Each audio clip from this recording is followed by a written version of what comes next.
There is a particular kind of loneliness that is very difficult to talk about, not the obvious kind. The kind that follows a loss, a move to a new city, the end of a relationship. That loneliness has a name and a cause and a shape you can point to. The kind I mean is quieter than that. It is the loneliness that lives inside a life that looks, from the outside, perfectly connected. It is the feeling of sitting in a room full of people and noticing, with a kind of calm that is its own form, of sadness, that no one in the room knows who you actually are. Most people have felt this, fewer people have named it, and almost no one talks about it. Honestly, because to admit this particular loneliness is to admit something that feels like failure, not the failure of circumstance, but the failure of self, as if the inability to feel genuinely connected to the people around you reflects something insufficient in who you are, something unlovable, something too much or not enough or simply wrong in a way that other people with their apparently effortless belonging are not. This audiobook is about that loneliness, its origins, its logic, its cost, and most importantly, what genuine connection actually requires, not the kind that fills the calendar, not the kind that performs closeness while maintaining a careful, self-protective distance from anything real. The kind that actually reaches another person, that actually lets another person reach you. The kind that is, in the end, the only thing that makes a human life feel fully inhabited. What follows is not a social skills guide. It is something older and more necessary than that. It is an honest account of what stands between us and the connection we were built to. Part 1. The epidemic. No one is talking about honestly.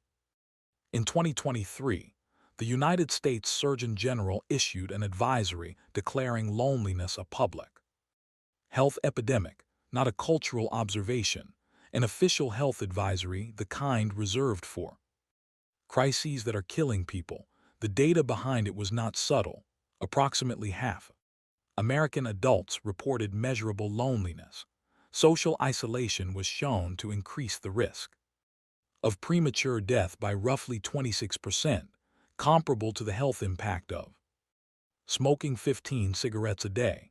The cardiovascular effects, the immune system effects, the cognitive decline associated with chronic loneliness placed it, in terms of mortality risk, alongside obesity, physical inactivity, and air pollution. And this was before the years of pandemic isolation made everything measurably worse, before the further retreat into screens that offered the simulation of connection while systematically replacing the conditions in which real connection forms, before the average young person began spending more hours in algorithmically curated social environments than in unstructured, face-to-face contact with other human beings.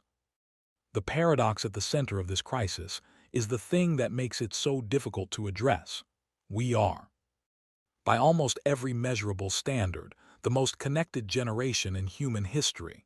More people, more platforms, more channels of communication than any previous era could have imagined, and we are lonelier, not marginally lonelier, significantly, measurably, consequentially lonelier, in ways that are shortening lives and hollowing out the quality of the lives being lived. The technology that promised connection delivered something that looked like it and felt increasingly like its opposite, not because connection is impossible through a screen, but because the particular kind of connection that human beings are neurologically built to need, present, embodied, mutual, vulnerable, is almost perfectly absent from the environments where most modern social life now takes place.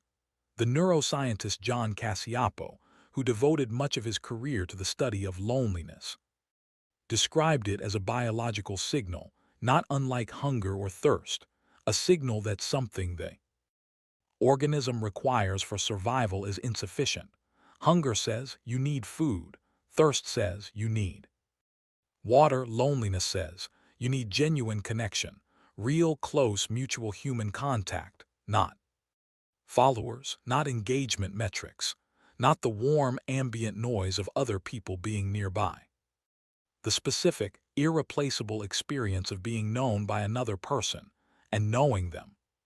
In return, what Cassiapo's research also showed, and this is the part that most conversations about loneliness fail to sit with long enough, is that loneliness, left unaddressed, changes the brain.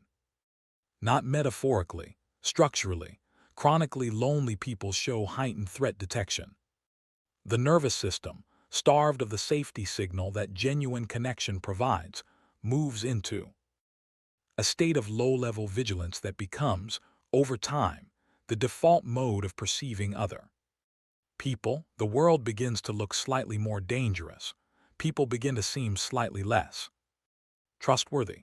The very connection that would resolve the loneliness begins to feel slightly less safe to pursue.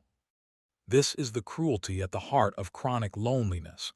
It does not simply make connection feel absent, it makes connection feel threatening, and a person who is both starving for connection and neurologically primed to perceive it as dangerous is caught in a trap that no amount of social opportunity alone can resolve, because the problem is not the absence of people, it is the internal architecture that makes reaching those people feel like a risk.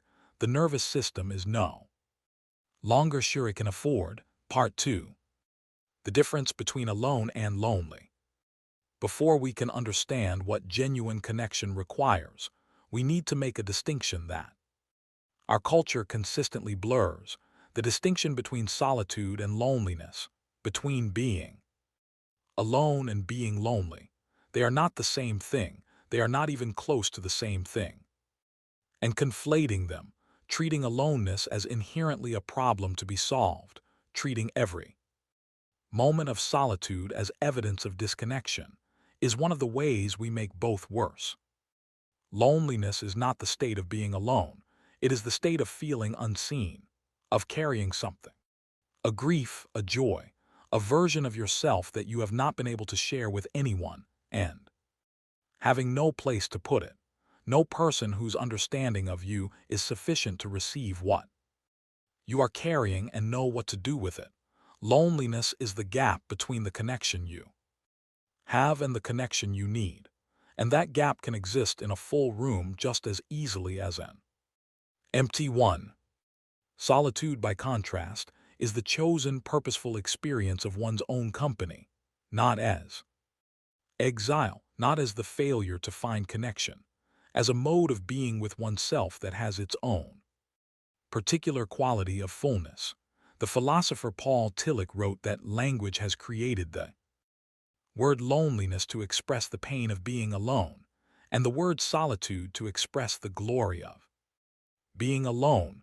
The difference is not the circumstance. It is the relationship to the circumstance.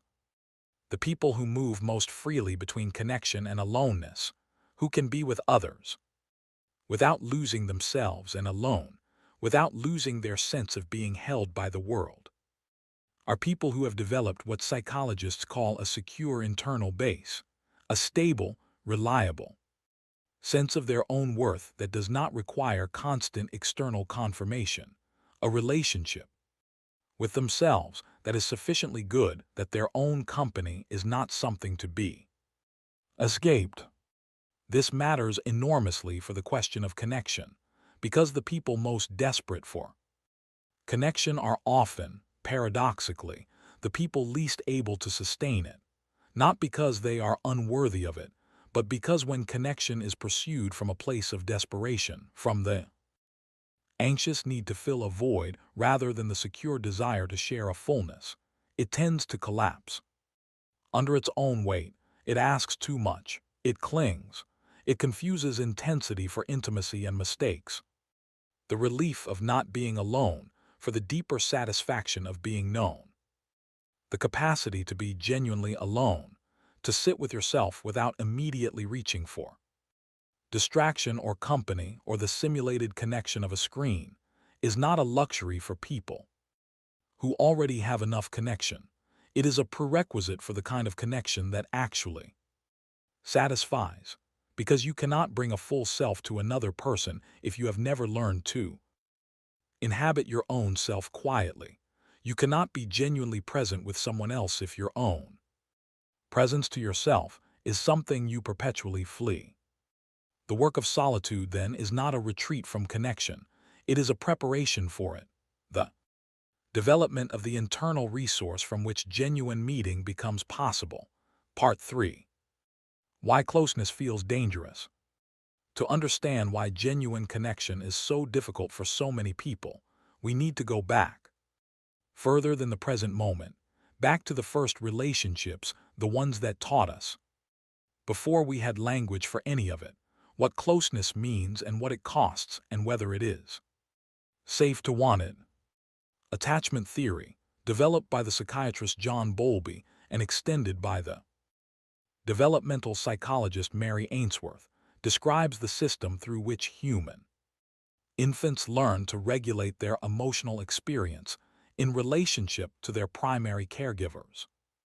The central finding is this: the quality of those early attachments becomes the template through which all subsequent close relationships are approached, experienced, and understood, not permanently, not without the possibility of revision, but as the default, the first assumption, the unconscious expectation that shapes how close relationships feel from the inside. Ainsworth's research identified what she called attachment styles, characteristic patterns of relating to closeness that form in response to the caregiving environment of early childhood.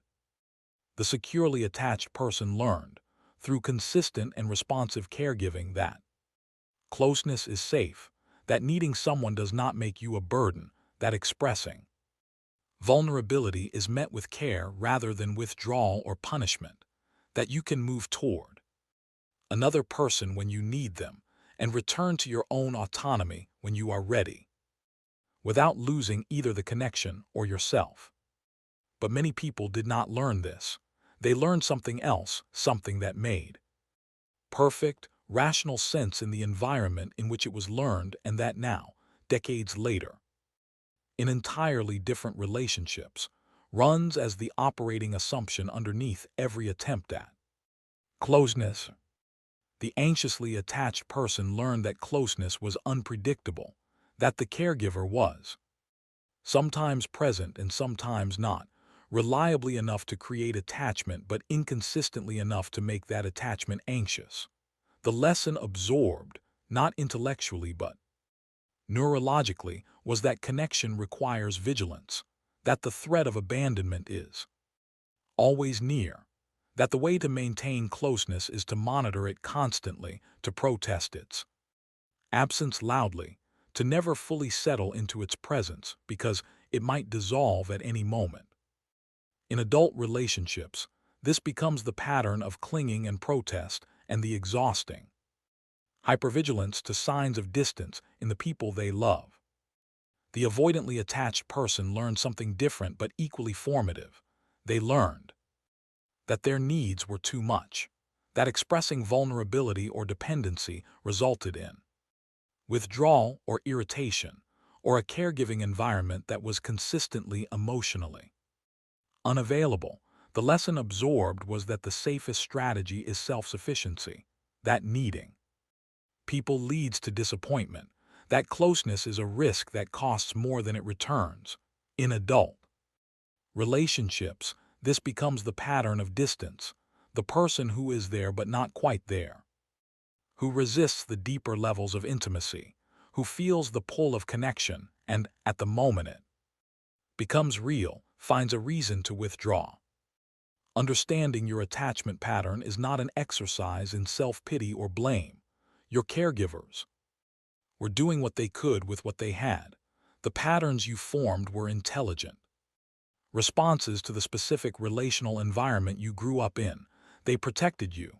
What they cost you in the quality of connection available in your adult life is not a verdict on who you are. It is information about where the work is.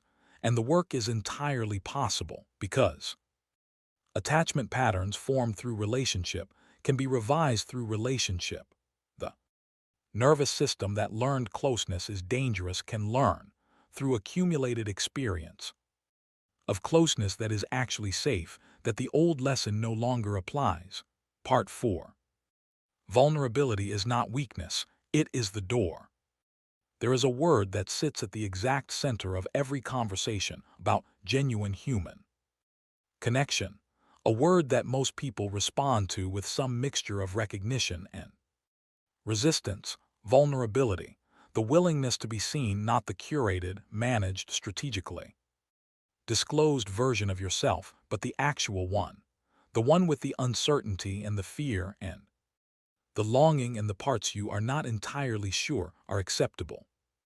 Breen Brown's research at the University of Houston, which spent over a decade examining what separates people who experience genuine connection from those who don't, arrived at a finding so simple it almost sounds wrong: the people who described their lives as characterized by deep, meaningful connection had one thing in common, that the people who felt disconnected did not.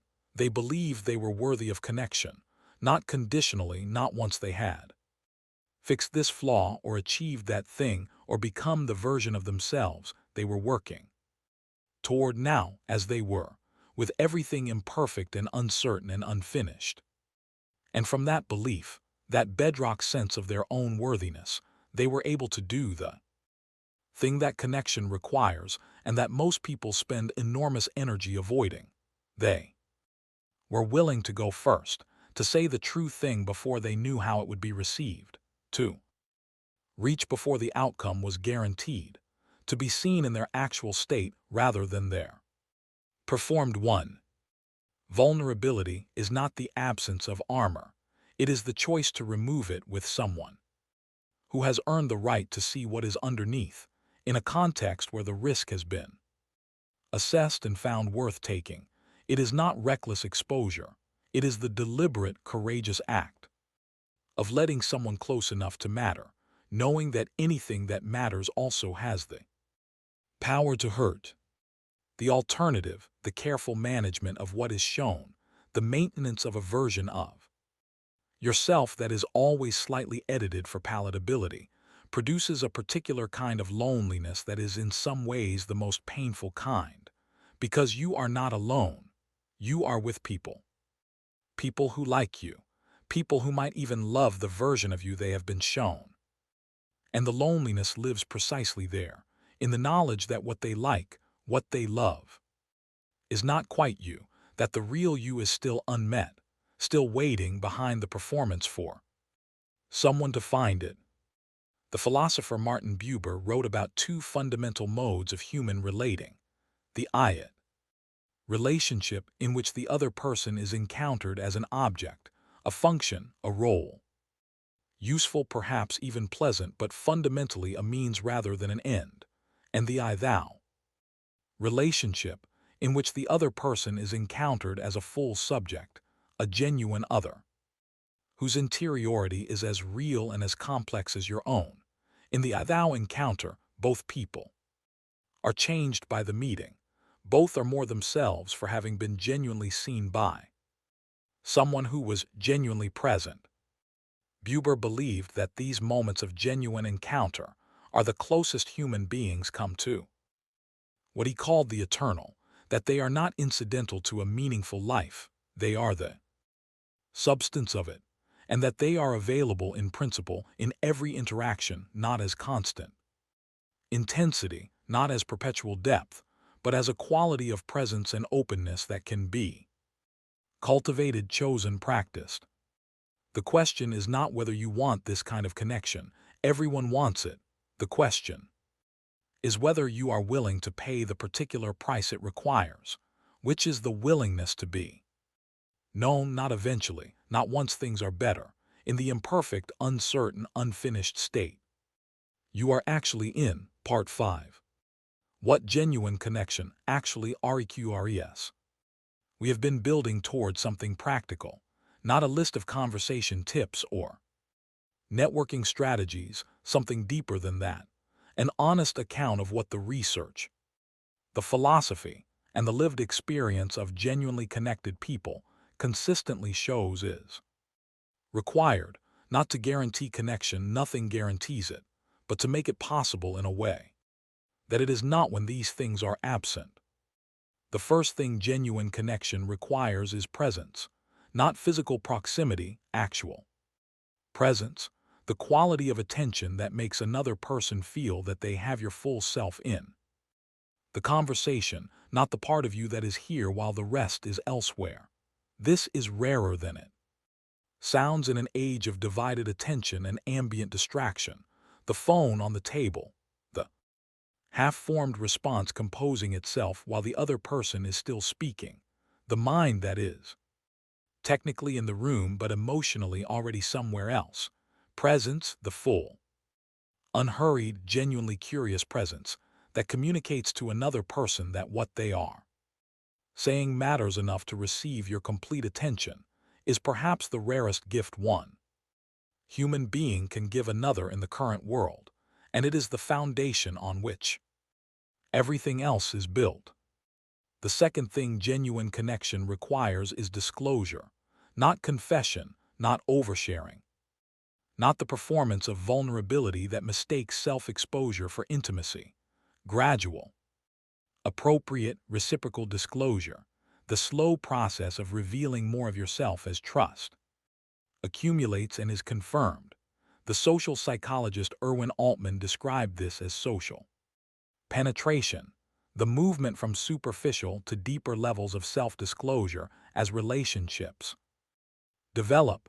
What the research shows is that reciprocity is essential, that genuine intimacy develops through matched vulnerability, through the back and forth of two people taking turns, going slightly deeper and finding each time that the other meets them there.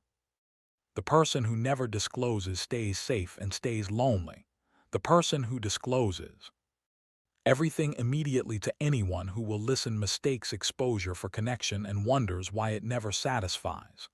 The path between those two is the slow, brave, reciprocal process of letting someone know you a little more each time, in proportion to what they have shown you of themselves. The third thing genuine connection requires is repair, the willingness to stay in a relationship through rupture, through the inevitable moments of misattunement, misunderstanding, hurt, and disappointment that all close relationships contain. Research on long-term relationships consistently shows that what distinguishes relationships that deepen over time from relationships that stagnate or dissolve is not the absence of conflict.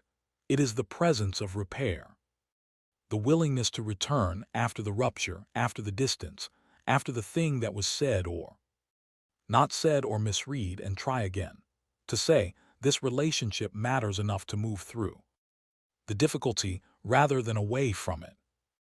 Most people have never been taught how to repair. They learned in their families of origin one of several alternatives, the silent withdrawal that waits for the other person to move first, the explosion followed by an unspoken return to normal with nothing resolved, or the abandonment of relationships the moment they become difficult. Repair, the honest, humble, specific return to the rupture and the genuine attempt to understand what happened is a skill, one that can be learned. And in relationships where both people have it, the depth of connection that becomes possible is qualitatively different from anything a conflict-avoidant or abandonment-prone relationship can reach. The fourth thing, and in some ways the most quietly radical, is the willingness to need. 2. Allow yourself, consciously and without apology, to require something from another person. 2. Ask for help, to say I am struggling, to resist the profound cultural pressure toward self-sufficiency that tells us needing people is weakness, and that the ideal human being is the one who requires nothing from anyone. That ideal is a lie that produces exactly the loneliness it claims to transcend. Because a person who never allows themselves to need is a person who can never be genuinely close to anyone, because genuine closeness requires that both people are real, and a person who never needs is not fully real.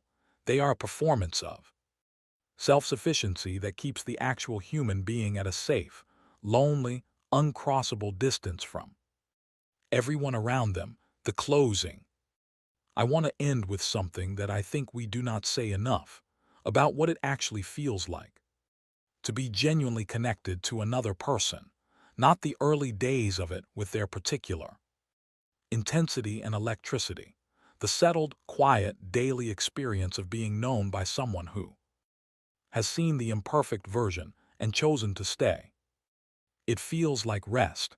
That is the only word that comes close, the particular quality of ease that comes from not having to manage the impression you are making, from being able to arrive in your own company tired, uncertain, unpolished, and have that be enough, from knowing that the person across from you is not holding a version of you in their mind that you need to constantly perform up to, that they know you well enough to receive what you are actually bringing today. This is what loneliness is: the absence of, not stimulation, not company, not entertainment. Rest, the specific rest of being known. The poet Adrian Rich wrote that an honorable human relationship, that is, one in which two people have the right to use the word love, is a process, delicate, violent, often terrifying to both persons involved, a process of refining the truths they can tell each other. That is what connection is, not the achievement of perfect understanding, the ongoing, imperfect, courageous process of trying to tell the truth to someone and being met with the truth in return. You were built for this, not metaphorically, neurologically. The human nervous system requires genuine connection the way it requires food and sleep and air. The loneliness you have been carrying, however long you have been carrying it, however familiar it has become, however successfully you have arranged your life to function around it, is a signal, not a verdict, a signal that something you need is not sufficiently present, and signals, unlike verdicts, can be responded to. The response begins small. It begins with the one conversation that goes slightly deeper than your habit, the one disclosure that is slightly more honest than your default, the one moment of asking for something rather than managing alone, the one time you stay in the difficulty rather than withdrawing from it, the one person you allow, incrementally, carefully, at whatever pace your nervous system can sustain, to know you a little more than they did yesterday. That is not a small thing. It is, in the architecture of a life, one of the largest things there is. Because the quality of your connections is the quality of your life, not the number of them, not the performance of them, the depth of them, the realness of them, the degree to which they people in your life know the person who is actually living it. The distance between us is not fixed. It is a choice made again every day in the direction of closer or further, of more honest or more managed, of more present or more defended. You are making that choice right now. You will make it again tomorrow, and the accumulated weight of those choices is the story of whether you let yourself be found